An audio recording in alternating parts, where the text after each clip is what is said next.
আসসালামু আলাইকুম। Gurukul online learning নেটওয়ার্কে আপনাদের সবাইকে স্বাগতম। আমার নাম সাদমান। আজকে আমরা কথা বলবো হচ্ছে আইএলটিএস এর রিডিং সেশনের আরেকটা টপিক নিয়ে, which is diagram completion. So what is diagram completion and how to do it? Diagram কমপ্লিশনে হচ্ছে আপনাকে একটা ডায়াগ্রাম দিবে, একটা পিকচার দিয়ে বা এনি কাইন্ড অফ ডেটা দিয়ে। সেই ডায়াগ্রামের মধ্যে আপনাকে বলবে যে কোন পার্টে কি বসবে অ্যান্ড এভরিথিং। সেটা হচ্ছে আপনার প্যাসেজ পড়ে, ডায়াগ্রামের প্যাসেজ আপনার ডিটেলস দেওয়া থাকবে ডায়াগ্রামের প্যাসেজে। সেই ডিটেলসগুলো প্যাসেজ থেকে নিয়ে তারপর হচ্ছে আপনি ডায়াগ্রামে পারফেক্টলি বসাবেন। বসে তারপরে হচ্ছে আপনি এটাকে আনসার পারফেক্টলি করবেন। এখানে এটা এখন এক্স্যাক্টলি কিভাবে করবেন সেটা বলা আছে। Study the diagram and try to understand generally what is happening, don't spend too much time doing this. ফার্স্টে হচ্ছে আপনি ডায়াগ্রামটাকে দেখে স্টাডি করবেন যে ডায়াগ্রামটাকে কি বলছে, কোন কোন জায়গায় ফিল ইন দ্য ব্ল্যাঙ্কস আছে ডায়াগ্রামে। সো কোন কোন জায়গায় ওরা ডাটা চাচ্ছে সেটাকে আপনি আগে বোঝার চেষ্টা করবেন। ডায়াগ্রামটাকে যত তাড়াতাড়ি পারেন আন্ডারস্ট্যান্ড করে তারপর হচ্ছে আপনি প্যাসেজে চলে যাবেন। Identify the types of words required and try to predict the answer. সেটার জন্য হচ্ছে আপনি ডায়াগ্রামটা তো ফার্স্টে দেখেছেনই, দেখে বুঝবেন যে এখানে কোন ওয়ার্ডটা অ্যাকচুয়ালি বসানো যায় বা কোন ওয়ার্ডটা এটার সাথে যায়, সেটা আপনি একটু বের করার চিন্তা করবেন। দেন আপনি যখন প্যাসেজে যাবেন দেখবেন যে ওই ডায়াগ্রামের ওই পয়েন্টটাতে কোন ইয়েটা প্যাসেজ থেকে যায় সেটা আপনি প্যাসেজের মধ্যে খোঁজার চেষ্টা করবেন। Scan the text and identify where the information is located. So আপনি হচ্ছে টেক্সটটাকে পড়বেন, তারপর হচ্ছে এটা পারফেক্টলি স্ক্যান করবেন পুরো প্যাসেজটাকে, তারপর লোকেট করার ট্রাই করবেন যে এটা কোন জায়গায় বলছে, কোন ডায়াগ্রামের কোন পয়েন্টটা। So it is very important to know যে কোন পার্টে কোন জিনিসটা হিডেন আছে অ্যান্ড ওই জিনিসটাকে হিডেনটাকে পারফেক্টলি বের করা। Lastly check spelling. Spelling check করা অনেক ইম্পর্টেন্ট। আপনার যদি কোনো স্পেলিং মিস্টেক হয় তখন আপনি দেখবেন যে আপনার পুরো জিনিসটাই ইনকারেক্ট হয়ে যাবে। যেটা আগে বলা ছিল, এরকম টাইপের যত ফিল ইন দ্য ব্ল্যাঙ্কস বা যত কোশ্চেন আসবে, স্পেলিং অ্যাকুরেট হওয়া ইজ আ মাস্ট। কজ আপনার স্পেলিংয়ে যদি একটা আই বা এও যদি ভুল হয় লেটার, দেখবেন পুরো জিনিসটাই বাদ হয়ে যাবে। তো চলুন আমরা একটা প্যাসেজ করি, তখন সেটা আরও বুঝতে ইজি হবে। Sample passage. In their new location the beekeeper will pay the farmer to allow his bees to feed in such places as orange groves.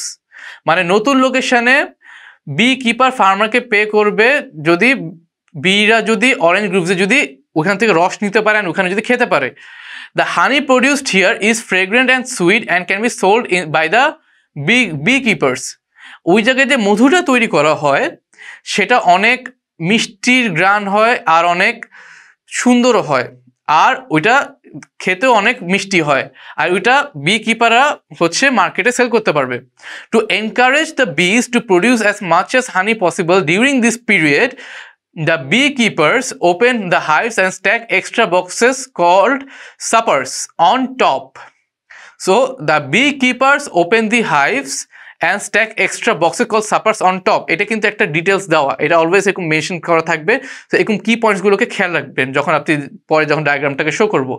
So এখানে আবার যাওয়া যাক, honey to encourage the bees to produce as much as honey, মানে তাদেরকে বেশি করে হানি produce করার জন্য এখানে এক্সট্রা বক্স ট্যাগ করে যেগুলাকে সাপার্স বলে। This temporary hive extensions contain frames of empty comb for the bees to fill with honey. যে এই টেম্পোরারি যে হাইভের যে এক্সটেনশনগুলো আছে সেখানে হচ্ছে অনেকগুলো ফ্রেম থাকে, যে ফ্রেমগুলোতে ওরা খালি অনেকগুলো কোম থাকে, সেই কোমগুলোতে ওরা এসে এসে হচ্ছে মধুটাকে জমাবে। In the brood chamber below, মানে যে নিচে একদম ব্রুড চেম্বারটা আছে সেই জায়গায় তারা হচ্ছে হানিটাকে রাখবে পরে খাওয়ার জন্য, কারণ তারা তো নিজে হানি স্ট্যাক করে এটাকে শীতকালে স্টোর করার জন্য, আবার নিজেরাও খাওয়ার জন্য। To prevent the queen from crawling up to the top and laying eggs, a screen can be inserted between the brood chamber. So রানীটা যদি পুরো টপ চেম্বারে যদি না গিয়ে যদি ওখানে যদি ডিম যদি না লে করে, সেটার জন্য ওই জায়গায় হচ্ছে একটা স্ক্রিন দেওয়া হয়। সো যদি রানী মৌমাছিটা যদি ওই জায়গায় যদি না যেতে পারে, আর সেটা দেওয়া হয় হচ্ছে ব্রুড চেম্বার আর সাপার্সের মাঝখানে। 3 weeks later the honey can be gathered. এই প্রসেসের যখন চলে এটা 3 সপ্তাহ পরে আপনি চাইলে মধুটাকে তখন সংগ্রহ করতে পারবেন। সো ওভারঅল এই প্যাসেজটাতে বোঝাচ্ছে যে বি কিপাররা কীভাবে ওদের মধুটাকে সংরক্ষণ এক্সট্রা করার জন্য ওরা কী কী পলিসি ইউজ করছে, তারপর হচ্ছে ওরা কেমনে নতুন লোকেশনে নিয়ে যায়, তারপরে হচ্ছে ওরা কীভাবে ওদের ওই বি কিপারের যে বি হাইভটা থাকে বি হাইভে কীভাবে ওরা মানে ডেক বসায়, স্ট্যাক্স বসায়, যে যদি মধুটা যদি বেশি হয়।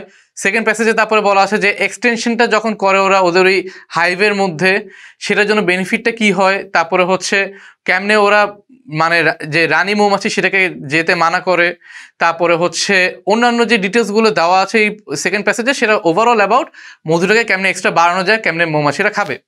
তো চলুন আমরা একটা কোয়েশ্চেন দেখি এটা এবার, তখন হচ্ছে তারপর হচ্ছে আমরা এটাকে আনসার ফিল আপ করি। এখানে একটা ডায়াগ্রাম দেওয়া আছে, পুরা একটা বিহাইভের ডেকটার 9, 10, 11, 12, 8, 9, 10, 11 চারটা ফিল ইন দ্য ব্ল্যাঙ্কস আছে। সেখানে কোন জায়গাটা পারফেক্টলি কিসে বসবে আপনারা হচ্ছে আগের ইয়েটা দেখে, প্যাসেজটা দেখে বুঝে তারপর এখানে ফিল আপ করেন।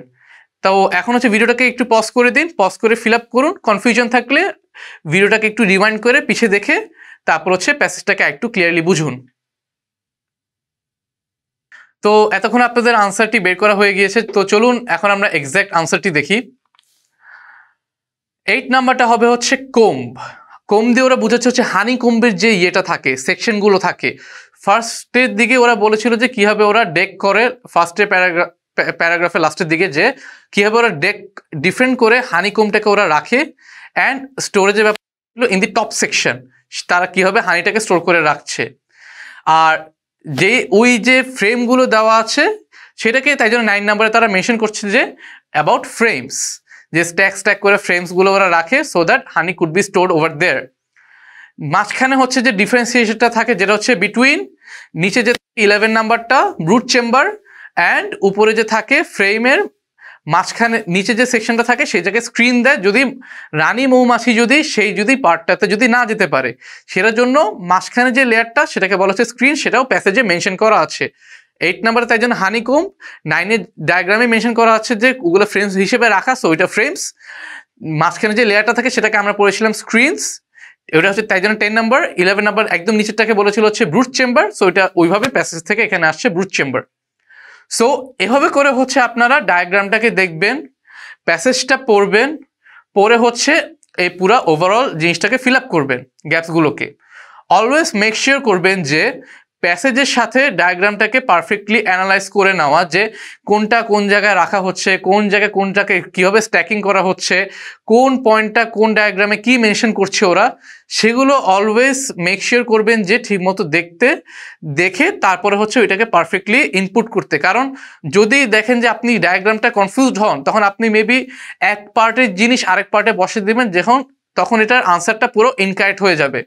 So always make sure to understand the diagram perfectly first, then the passage, then correlate both the diagram and passage and filling out the answers. So এভাবে করে আমরা আরও কয়েকটা ডায়াগ্রামসের ইয়েগুলো আনবো পরের ভিডিওসে। সো যদি আপনি বুঝতে পারেন যে ডায়াগ্রামগুলো আরও অ্যাকুরেটলি কীভাবে করা লাগে, আপনার আরও বেশি প্র্যাকটিস হবে। সো আজকের জন্য এতটুকুই, সবাইকে ধন্যবাদ দেখার জন্য। মেক শিওর করবেন যে আনসারগুলো কমেন্ট সেকশনে লিখে দিতে, বা যদি আপনাদের কোনো কোয়েশ্চেন থাকে বা কমেন্টস থাকে সেগুলো আপনারা কমেন্ট সেকশনে লিখে দিবেন। আর বন্ধুদের সাথে ভিডিওটি শেয়ার করবেন, তারাও যদি আইএলটিএস যদি এরকম রিডিং সেশন অ্যান্ড আদার যদি টপিকসগুলো যদি তারা দেখতে পারে। পেজের সাথে সাবস্ক্রাইব করে থাকবেন নতুন নতুন ভিডিওস দেখার জন্য। আজকের জন্য এতটুকুই, সবাইকে ধন্যবাদ।